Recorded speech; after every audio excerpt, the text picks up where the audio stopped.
বলছিলাম ইনআউট ভোল্টেজটা আমরা কি চেক করব? ইনআউট ভোল্টেজ আমরা চেক করব কি, এই যে এখানে কি আছে, বাক কয়েল। জি স্যার, এখানে আছে কি বাক কয়েল আছে। খবর কি আমরা কি চেক করব? বাক কয়েলের ভোল্টেজগুলো চেক করব।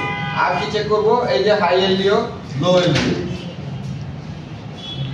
আমরা হাই কারেন্টের জন্য পাওয়ার বাটন চাপ দিলে 300, 350, 400, 500, 600 উঠে। ব্যাটারি ফুলে যেতে পারে, সেট গরম হতে পারে, সেট অন নাও হতে পারে। অন হলে কি হবে? ব্যাটারি নষ্ট হয়ে যাবে। এই ধরনের ইস্যুতে কি বলছি আমরা? হাই এলডিও, লো এলডিও করতে।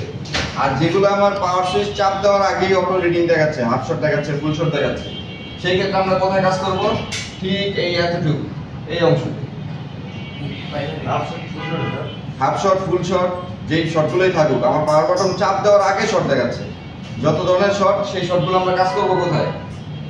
আমি তো পাওয়ার বাটন চাপই দিই নাই, শর্ট যেহেতু দেখাচ্ছে, তাহলে আমি কাজ করব কোথায়? পাওয়ার বাটন চাপ দেওয়ার আগ পর্যন্তই তো কাজ করব। প্রাইমারি সেকশনে, ঠিক না? প্রাইমারি সেকশনের দুইটা পার্ট করে নিছিলাম। জি স্যার। দুইটা পার্ট কি কি ছিল? এই ভিপিএসটাকে আমরা খুলে নিছিলাম। এই ভিপিএস নাই আমাদের এখানে। তারপরে হলো কি আমরা দুইটা টার্মিনাল পাইছি। জি স্যার। ঠিক আছে? দুইটা টার্মিনাল পাইছি। ঠিক কি না? জি। দুইটা টার্মিনাল পাইছি। এই দুইটা টার্মিনালে আমরা কি করছি? এই পার্টটা ফার্স্ট পার্ট, এই পার্টটা হলো সেকেন্ড পার্ট। এই দাগের আগ পর্যন্ত সেকেন্ড পার্ট। প্রাইমারি সেকশন দুইটা পার্ট করছিলাম না? জি স্যার। আচ্ছা, তো এখানেই আমার কি করতে হবে? ওই যে একবারে শেষের চাপে আমার কি ছিল?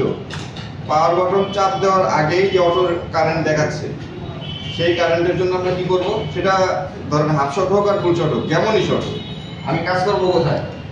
এই পাশেই কাজ করব। ভিব্যাক, ভিপিএইচ, এই দুটার বাইরে আমি কখনো যাবই না। আর যদি দেখি পাওয়ার বাটন চাপ দেওয়ার পরে আমার শর্ট 350, 400, 500 উঠাচ্ছে, কারেন্ট দিচ্ছে, সেট গরমও হচ্ছে, তাহলে আমরা কাজ করব কোথায়? হাই এলডিও, লো এলডিও। লো এলডিও।